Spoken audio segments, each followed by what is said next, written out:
Coming to you from the TCT studios in the heartland of America.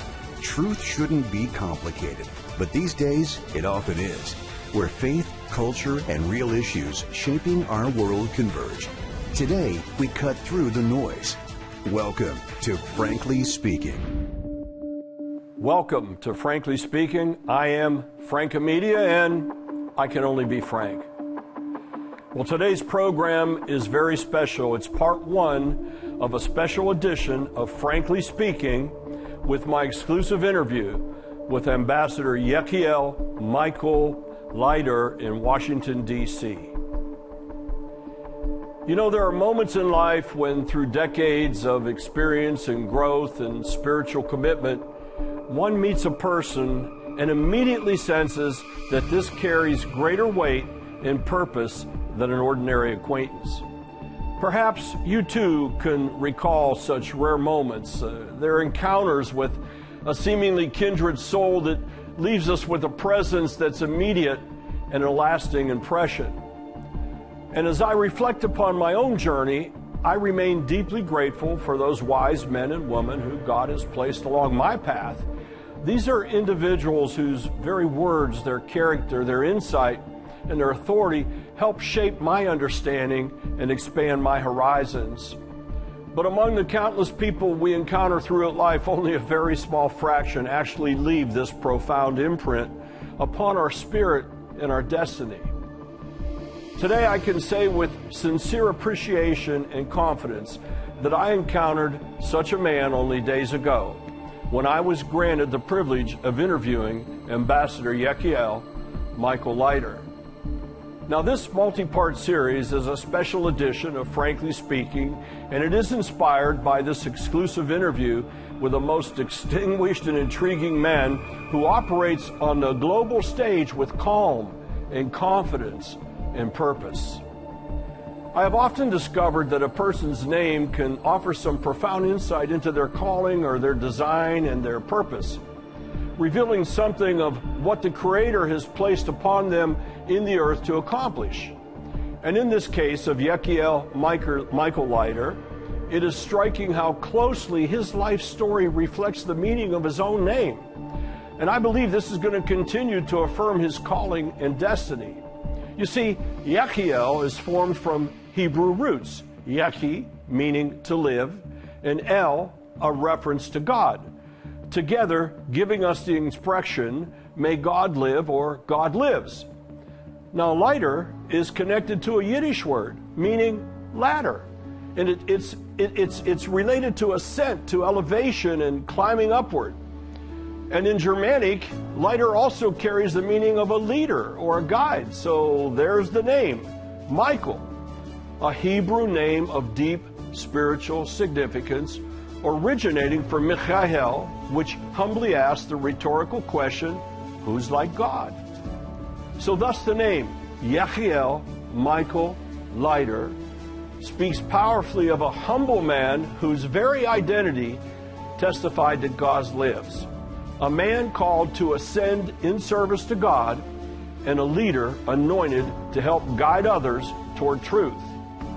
Now, as we progress through this remarkable interview, I will be presenting it in segments in order to provide additional background and insight that will undoubtedly deepen our understanding of the divine hand of the God of Israel woven throughout the ambassador's life, his journey with the Judeo-Christian heritage of faith, and the prophetic times in which we are living as together we continue preparing the way for our Messiah. Let's go now to part one of my exclusive interview with Ambassador Yechiel Michael Leiter at the Israeli Embassy in Washington, D.C. We start off with his origin, born in Scranton, Pennsylvania, and trace his teenage journey to a yeshiva, which is a rabbinical seminary in Rochester, New York, at the early age of 16. Well, I'm here and I'm so honored to be with Ambassador, Doctor, Rabbi. Just Michael Leiter. Yechiel Ambassador.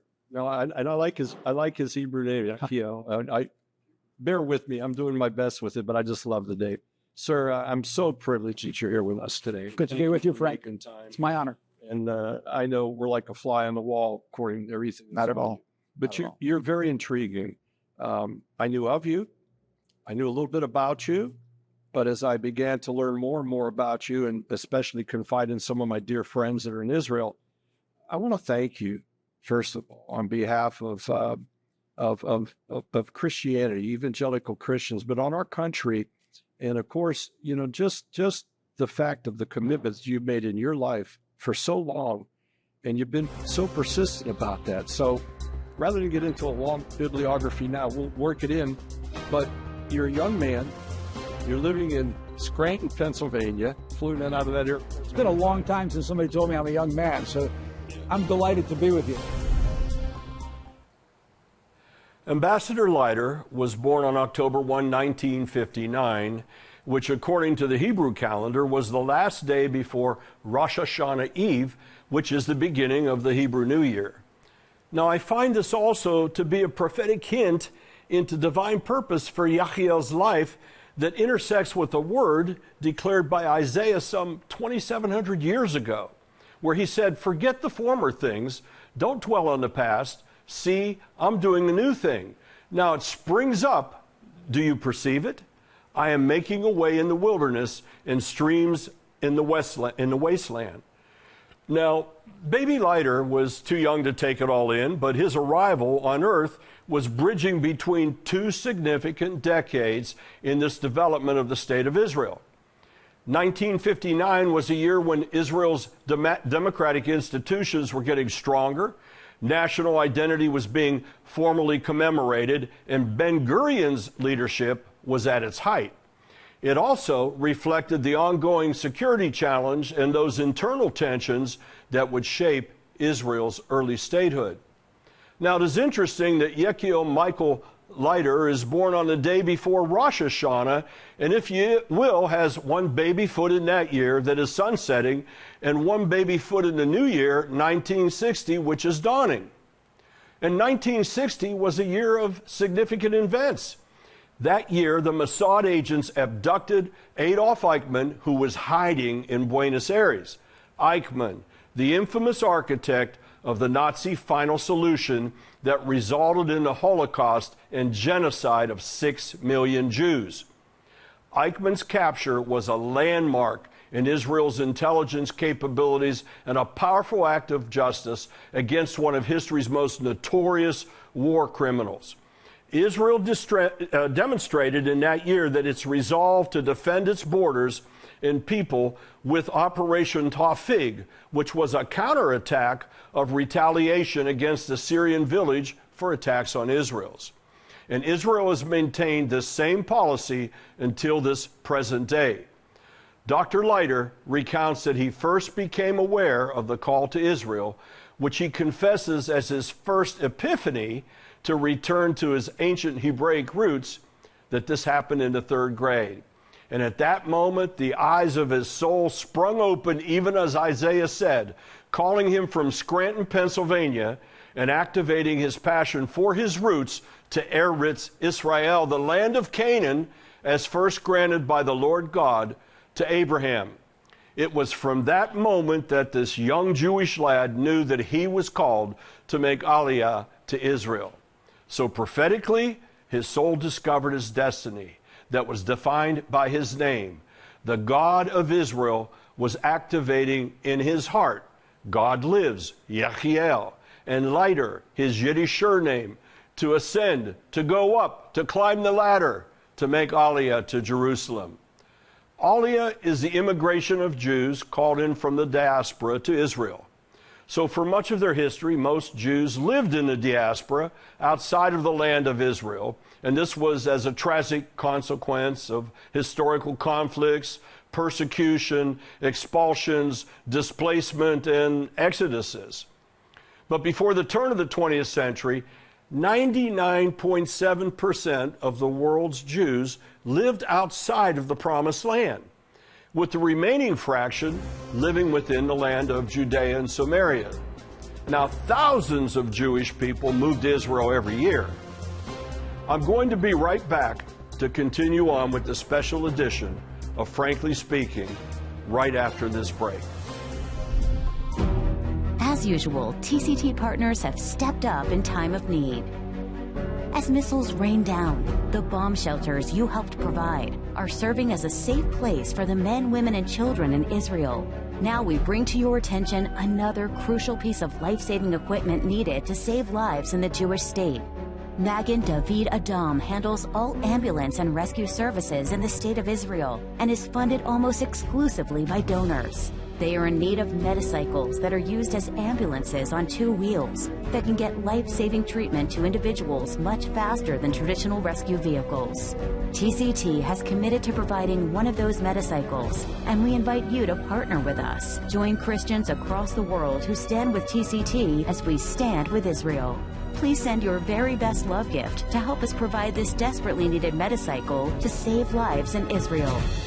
And pray for the peace of Jerusalem. What you are about to hear is a profound testimony of how the Creator moves in the heart of someone who is called to put them in the place and the moments of a special plan and purpose. Let's rejoin my exclusive interview with the ambassador. And you're a young man, you make a decision, and you end up in Queens going to a yeshiva. What happened? How did that happen? Well, actually, I went to Rabbinical Seminary in Rochester, New York. It was a branch of the Queens Rabbinical Seminary. Okay. But I left there, I left Scranton at 16 because I could finish in New York. I could finish high school after 11th grade, as opposed to spending another year in Pennsylvania to complete my senior year, because I wanted to go to Israel. And I didn't want to wait any longer. I didn't want to spend a senior year here. So I completed my high school studies after 11th grade at the Talmudical Institute of Upstate New York in Rochester. And then I hightailed it to Israel, where I always wanted to be. Wow. And how did that come into your soul? How did that come into your spirit that you wanted to be there? So, Frank, I've been asked that quite often. I think it had a lot to do with my father's table on Shabbat, our family meals. And everything was about current events. And Israel is a current event really from the moment it was refounded. It wasn't founded in 1948, it was refounded. That's right. And then the first, I think, epiphany that I had was in third grade. And we're studying Bible. I was in a religious school. And we're studying the book of Genesis, the stories of Abraham, Isaac, and Jacob. And at some point I raised my hand and I said to the rabbi teacher, I said, where's all this taking place? Was it on Madison Avenue or Jefferson Avenue or Quincy Avenue? And he smiled and he said, it didn't take place here in Scranton. Scranton was my little town. It was my world. And he said, it took place in Israel. I said, oh. And then a few minutes later, I came back, raised my hand again, and I said, okay, well, if all this is so important, why are we here and not there? So from that moment, I always knew that it's, the moment I could, I would make aliyah. Aliyah is to ascend. I would ascend. Let's go up. I would go up and ascend the land. And that's really how Judaism began. Some people today want to separate. They say, I love Jews, but I hate Zionists, Or, you got some podcasters out there who are really so horrifically ignorant, have never really studied Bible. I give you a Christian amen to that. But, they've never really studied. They've got some catchphrases, and pontificate nonsense. Judaism began with an ascent to the land of Israel. It was Abraham who heeded the word of God, who told him, go forth to the land which I will show you. And that's the beginning of Judaism. He came out of Ur. Exactly. So, and that's been our narrative from the very moment that Abraham said to a world that didn't understand him. When he said, it's God that creates man, it's not man that creates God. That was a revolutionary idea. Ever since he said that, there's been a connection between the land of Israel and the people of Israel. Yeah, we were in exile for a long time. Dr. Yechiel Leiter is uniquely prepared with a broad education which has prepared him to serve for just such a time as this, as now the presiding Israeli ambassador to the United States. He holds an undergraduate degree in law, a Bachelor of Arts in Political Science, a Master of Arts in International Relations, and a PhD in Political Philosophy. He also received a simicha in 1984 which is a rabbinical ordination in Judaism. And he has held multiple Israeli senior government positions as well. In this next segment, Ambassador Leiter shares his insight into Theodor Herzl, who reignited the call for the Jewish homeland. As such, he is recognized as the father of modern political Zionism. We will deal with this more on Frankly Speaking and some forthcoming TCT specials to dispel that negative and sometimes hostile references by certain groups to Zionism and even Christian Zionists. Let's get back to Dr. Leiter now. But what Herzl did was not something new. He basically brushed the dust off the original Zionism and said, now we can capitalize on what's going on in political science and international relations we talked about before. Now we can actually, give it a rebirth, recalibrate, and come back home. And he was right. And he wasn't religious. He wasn't? Well, that's a loaded expression. Sometimes, we have somebody who's not outwardly religious, but is very religious in the sense that they catch on to God's cadence of history. And he, at the end of his life, made many references to doing God's work. So, it's, and what he did, in fact, by bringing the people back, is a very religious experience. Oh, absolutely. So, in a way, he was very religious. And he was the right man in the right time and did the right thing. He was a genius. He was, first of all, he was somebody, it's very difficult for us adults to say that we were wrong. We made a mistake, And first of all, he was someone who at the age of 34 was able to say, I had it all wrong. I thought that Jews would melt into the society, that we had no need for our identity, that we had no need for the land and so on. And when he saw the Dreyfus trial, when he saw this horrific form of anti-Semitism, he said, I was wrong. And the answer to the Jewish problem is for Jews to have a homeland the same way that peoples have a homeland. And that's how we were born as a nation. And he worked so tirelessly to bring that message to first the Jewish people, and is actually the first partners that he had were evangelical Christians. Pastor Heschler immediately came to the First Zionist Congress in Basel, and he said, Theodor Herzl, I'm with you. And he was a very important evangelical minister. And of course, we have the Blackstone Memorial here in the United States, where William Blackstone organized some 400, before Herzl, by the way. He did this in 1891. And he organized Christian leaders in the country to advocate for the return of the Jewish people to the land of Israel. Some have held on to it a long time.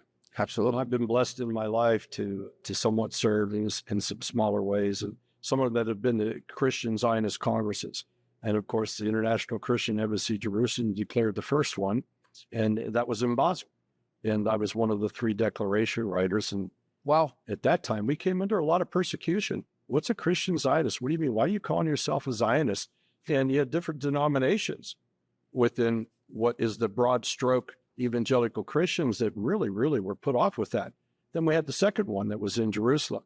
Then we had the third one. And now we're talking about another Christian Zionist Congress. And I've been invited.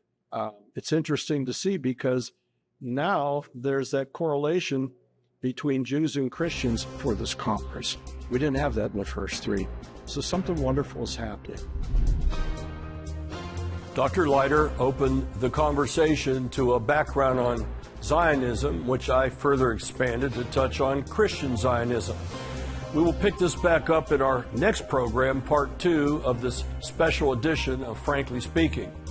Now let's take a brief break for this message, and then we are going to hear from our correspondent in Jerusalem, Mati Shoshani. As usual, TCT partners have stepped up in time of need. As missiles rain down, the bomb shelters you helped provide are serving as a safe place for the men, women, and children in Israel.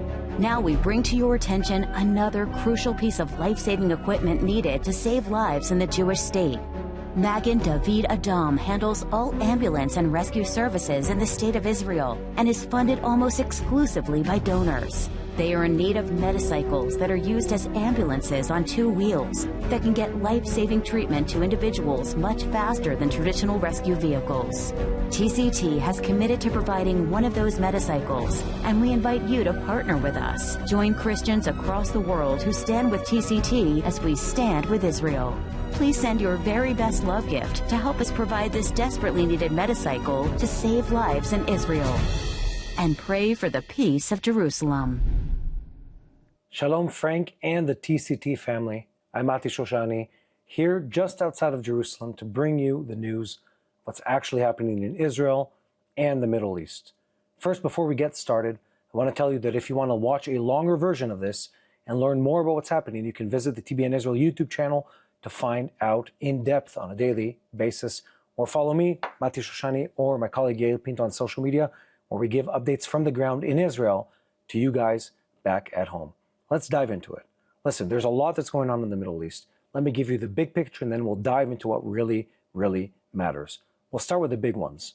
The Strait of Hormuz, the narrow naval passageway that connects between Iran and the Gulf states on either side, and of course with the Iranians, and in this case the Americans, have been blocking naval trade for months now.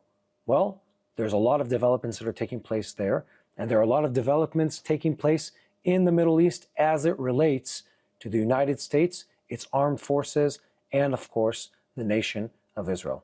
Let's start with the big pieces. One, President Trump is threatening to go back to full-on war on Iran. In fact, in the Middle East right now is an unprecedented number of soldiers, aircraft, ships, all the logistical support, all the intelligence support that is needed to wage a full-on war inside Iran or around Iran.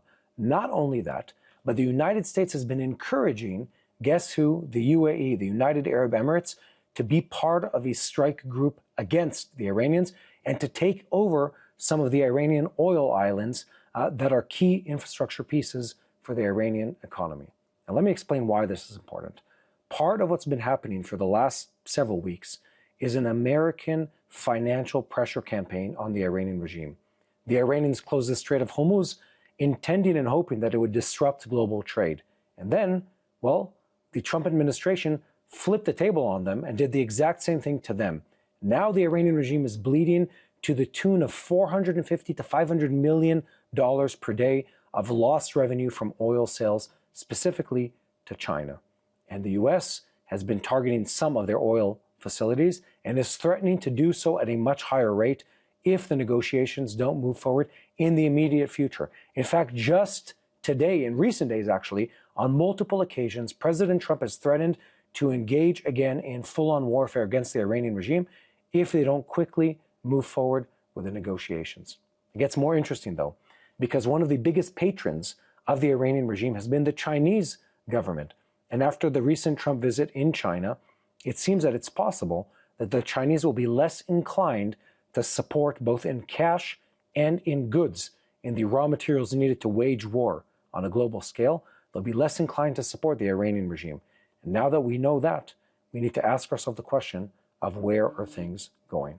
And let me tell you, we're in this really tenuous point in a very high tension moment where everyone is looking to see one who will blink first, as in will war restart in the Middle East, specifically somewhere near Iran? Will it be a strike by the Americans on the Iranians, or possibly a Gulf state such as the Emirates who will strike against Iran and then be joined by the United States? Or will the Iranians do something intentional to flare up hostilities once more in this part of the world? Now, there's a lot that's going on behind the scenes when it comes to the negotiation. The Iranians are demanding these outlandish requests, such as that the United States will compensate them for damages caused in the war, that the ceasefire will be across all fronts and include also Hezbollah in Lebanon that's been fighting against Israel, and of course on and on the list goes on the Iranian side. The American demands have been very clear of the Iranians. Give up your nuclear plan, give up your ballistic missile plan, stop the hostilities, and then and only then will be willing to talk about a full-on ceasefire agreement. Now let's switch regions for a second. in northern Israel, Israel has been waging an ongoing campaign against the Hezbollah terrorist organization inside southern Lebanon. I personally visited the region just a couple days ago on Thursday of last week and saw both the level of Hezbollah infrastructure, but also the depth of success of IDF forces in eliminating Hezbollah infrastructure and related communities and pushing back on Hezbollah lines deep into southern Lebanon to prevent them from carrying out attacks against Israeli communities too. One last thing that's happening right now is that the IDF is gearing up towards another campaign in the Gaza Strip. Why? Well, because Hamas, the terrorist organization, has been rearming, rebuilding, re-strengthening itself in the Gaza Strip and is planning to do so until they are stopped. And since no international entity has been able to stand up to Hamas and disarm them as the ceasefire in that region calls for, Israel is thinking of creating another substantial pushing back on Hamas' interest in the Gaza Strip and further strengthening and protecting the communities of southern Israel. Last thought for you guys at home is how to pray. We're called to do two things. One, pray for our people. Pray for the people fighting, both the men and women in Israeli uniforms fighting on all our different fronts, be it Lebanon, be it Syria, be it the Gaza Strip, or in the skies towards Iran or any other threat that exists. But also pray for our leadership. Pray for Prime Minister Netanyahu. Pray for President Trump. Pray for the American troops that are based in this region who are fighting the most important war of our lifetime against the evil dictatorial regime of the Ayatollahs in Iran. And until they're removed, violence and death will continue to be spread through this region because that is their only mode of operation, and they need to be stopped. Be blessed, guys, and I'll see you all the next time. Thank you, Mati Shoshani from Jerusalem. Well, this has been a great day, and I want to ask you to continue to stay with me as we continue with the special edition series of Frankly Speaking with Ambassador Yechiel Leiter. Follow us on all of our social media. You see it on the screen. Put us on your record dial. Don't miss Frankly Speaking. It's been wonderful to be enjoying the special edition series. Stay with me as it unfolds throughout this week and the next. I'm Frank Amedia. This is Frankly Speaking, and I can still only be frank. God bless you.